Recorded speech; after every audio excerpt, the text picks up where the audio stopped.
Blame it on the Beatles. Hey, baby boomers, you remember what happened on February 9th, 1964, don't you?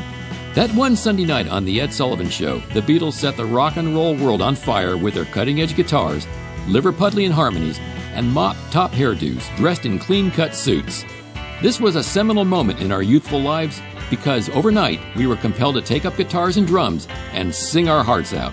Hi, I'm Jim Potter, a byproduct of Beatlemania and the British invasion. On February 10th, my 14-year-old brother Don, our neighborhood buddy Nick Baker, and I, both of us 12, formed a band in Nick's Salt Lake City basement. The fact that we didn't own guitars or drums, much less know how to strum a chord or play a simple 4/4 backbeat, was irrelevant.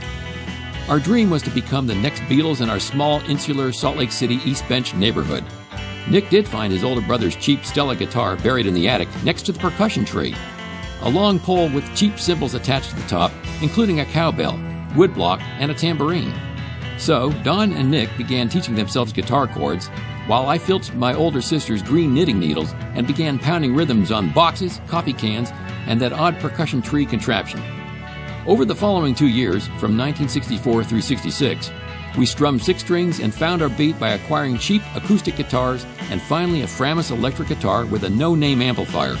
Plus, I got a rodeo brand-name snare drum for Christmas that gave the band a crisp percussive snap. Don and Nick learned to pick chords from our favorite records that included the Beatles, the Rolling Stones, the Kinks, and the Animals. More notably, we began writing and arranging our own original tunes that Nick diligently typed up on his trusty Smith Corona and filed in a yellow plastic binder. Well, like any garage band, or in our case, a basement band, we broke up in April 1966 because we couldn't afford to buy decent electric guitars, amps, and a drum set to project our raw, primitive sound, because our parents struggled to pay for our pricey Catholic school tuition. But over our 2-year tenure as NB3, or the Nick Baker Trio, we managed to learn over 100 cover songs and write a dozen originals too. On June 22, 1967, around noon, the Potter family was about to leave Salt Lake City, moving east, but not before Don and I met Nick in front of our house to say our goodbyes. Nick gave Don and me the yellow plastic song binder to keep for posterity, and we reciprocated with our aluminum trash can. As Nick handed me the yellow plastic binder, a surge of adrenaline raced up my spine. Because of the contents in the binder, intuitively, I knew this moment was important. So over the years, I kept the files safe, whether stored in an attic, basement, or a garage. Now, fast forward to 2004, 40 years since our band NB3 formed. I dig up the old song binder and all our originals, that now look more like papyrus than Nick's typing paper from so long ago, and revisited each tune, realizing that these songs were really good efforts for 60s pop music. So, I get a harebrained scheme and reunite NB3, which in itself was a minor miracle, considering I had no idea what became of Nick or where he lived. Now, Don and I lived in Southwest Virginia, and thanks to the internet, Nick lived up the road a few hours just outside Washington, D.C.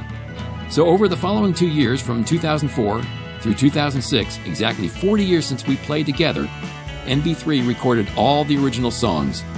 But this time, we had acquired the elusive dream instruments of our youth, the Gretches, the Rickenbackers, Fenders, Vox amplifiers, and my childhood dream kit, the Black Oyster Pearl Ludwig drum set, just like the one Ringo Starr played on The Ed Sullivan Show. Most importantly, we recorded each song as it was written, remaining true to each arrangement in that hardcore 60s soundscape.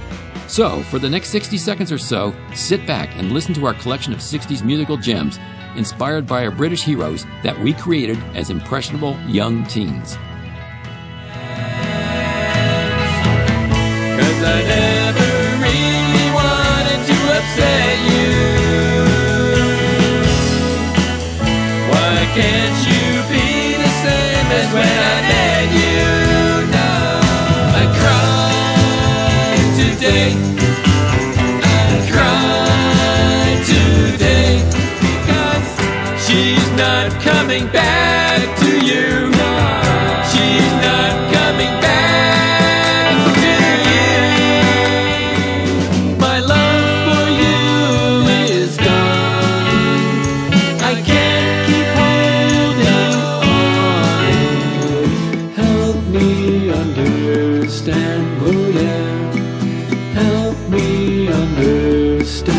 Girl, why do you